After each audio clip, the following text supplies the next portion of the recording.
Bola gapirishni kech boshlasa, lor shifokoriga ko'rsatish kerakmi?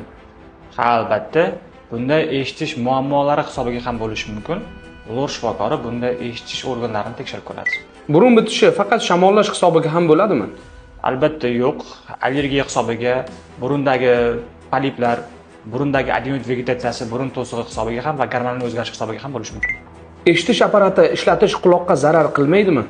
Yo'q, to'g'ri tanlangan va sozlangan eshitish apparati zararli emas. Aksincha, eshitish apparati eshituv markazlarini rag'batlantiradi. Burun tomizgich yoki spreylardan doimiy foydalanib yursa bo'ladimi? Albatta yo'q. Ayniqsa qon tomir taratuvchi spreylardan va tomizgichlardan foydalanish mumkin emas. Uzog'i 5-7 kungacha. Bular burun yo'llarini quritib va organizmni o'rgatib qo'yish xususiyati bo'ladi. Quloqni paxta tayoqchasi bilan tozalash to'g'rimi? Yo'q. Paxta tayoqcha quloq mumini chuqurroq surib yuboradi va quloq pardasi va shilliq qavatlarini zararlashi mumkin. Burun bitishi uchun tuzli suv yordam beradimi? Ha, shilliq qavatlarini tozalaydi va shishni kamaytirib beradi.